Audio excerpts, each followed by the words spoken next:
तो ये आपने दुनिया को कौन सी खबर दी है? आप कह रहे हैं हो भी सकता है, नहीं भी हो सकता है। ये तो एनीबडीज गेस है। हम आगे बढ़ने के लिए तैयार हैं, डोनाल्ड ट्रंप ने कहा। हम डील करने के लिए भी तैयार हैं, डोनाल्ड ट्रंप ने कहा। डोनाल्ड ट्रंप कई बार वैसा कुछ कहते हैं जिसके बारे में हमारे बुजुर्ग कह चुके हैं, आप लिखें खुदा बाचें। ये जो इन्होंने कहा है वो जरा समझने की कोशिश करते हैं। सुनिए जरा डोनाल्ड ट्रंप को। और अब देखिए जरा परमाणु कार्यक्रम पर ईरान की तरफ से चेतावनी क्या आई है। एटमी प्रोग्राम पर अमेरिका से कोई बात नहीं होगी, कहा गया है। हम न्यूक्लियर प्रोग्राम जारी रखेंगे। IRGC कमांडर अहमद वाहिदी की धमकी। अमेरिका इजराइल के पास भी तो परमाणु हथियार हैं, वो हमें लेक्चर क्यों दे रहे हैं? हम परमाणु कार्यक्रम जारी रखेंगे, IRGC कमांडर ने स्पष्ट कर दिया। अहमद वाहिदी ने यह कहा है हम न्यूक्लियर कार्यक्रम जारी रखेंगे। एटमी प्रोग्राम पर अमेरिका से कोई बात ही नहीं होगी, परमाणु कार्यक्रम पर ईरान की दो टूक। अब अगर वाहिदी ये बात कह रहे हैं, और आप जानते हैं मुस्तफा भी ये बात कह चुके हैं कि वो पेजेशकियान ही क्यों ना हो, वाहिदी जो कहेंगे वो मानना पड़ेगा।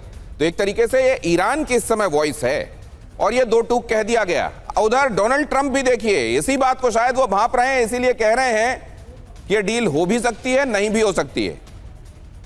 पूर्णिमा जी, जब इस तरह की बातें आप प्रेसिडेंट कहते हैं वहां, तो उसको इंटरप्रेट कैसे किया जाता है? हो भी सकती है, नहीं भी हो सकती है।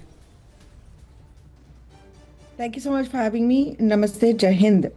सर, ये कोई मैसेज नहीं था, इट वाज मार्केट मैनिपुलेशन। आपने देखा होगा ये सब बोलने के बाद थोड़ा सा मार्केट हल्का हुआ है और ऑयल प्राइसेस कम हुआ है। सेकेंडली, आपको दो तीन चीज़ बता दूं, यहाँ पे जो SPR हमारी जो स्ट्रेटेजिक पेट्रोलियम रिजर्व है, वो उसका कैपेसिटी है 704 मिलियन बैरल की, वो 43% में आ चुकी है। और इसका मतलब है बेसिकली 15 डेज रिजर्व है आपके पास।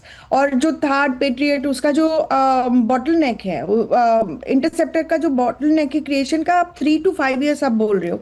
अब जो थ्रेटन कर रहे थे कि डोनाल्ड ट्रंप का आपने देखा होगा लॉक्ड एंड लोडेड एक पोस्चरिंग किया हुआ है, उसके बाद लास्ट मिनट में जाके रोक दिया। इट वाज बिकॉज हमारे यहाँ पे स्टॉक पाइल का जो रिपोर्ट्स है, there are genuine reports that हमारे पास है नहीं। तो अब लॉक्ड एंड लोडेड का मतलब क्या है? पोस्चरिंग ही हुआ है। It is just show that हम सबसे पावरफुल है, आप मुझे रोक नहीं सकते हो। लेकिन at the end of the day उन्होंने फिर से टैको कर दी, फिर से उन्होंने रिसाइन कर दी। He actually didn't attack. The idea is that he won't be able to, it is all about posturing. And similarly ये जो स्टेटमेंट उन्होंने बताया, this was no information, this was nothing, it was basically market manipulation at this point of time.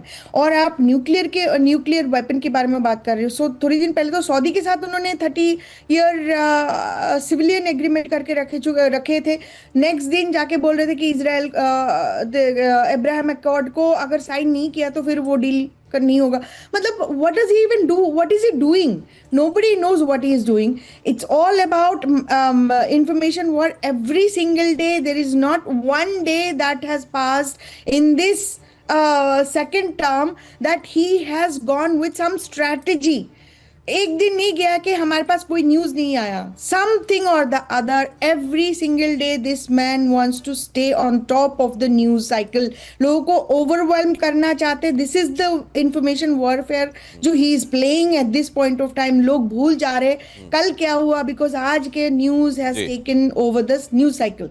So at this point of time what we have seen overall, ये अगर वो if you would have actually went through, it would have been a boon. लेकिन आप एक चीज देख रहे हैं पूर्णिमा जी, शायद ये बात ईरान भी भांप रहा है। ईरान देखिए इतने हमले के बाद और इतना ज्यादा वहां तबाही मचाने के बाद तो ईरान को कमजोर भाषा में अब बात करना चाहिए, क्योंकि डोनाल्ड ट्रंप तो कई बार ये बात कह चुके हैं कि हमने झुका दिया और हमने तबाह कर दिया और हम झुका देंगे, तबाह कर देंगे। लेकिन उसके बावजूद जो उधर से शब्द आ रहे हैं वो पहले से और ज्यादा कड़े आ रहे हैं। अब वो कह रहे हैं कि हम परमाणु हथियार बनाएंगे, तुम हमको बताने वाले कौन होते हो? तुमने तो बना के रखा हुआ है, हमको नसीहत मत दो, हम बनाएंगे परमाणु हथियार। पहले तो इसको लेकर कहीं एम्बिग्विटी थी, कहीं गोल बातें थी, कहीं ये था कि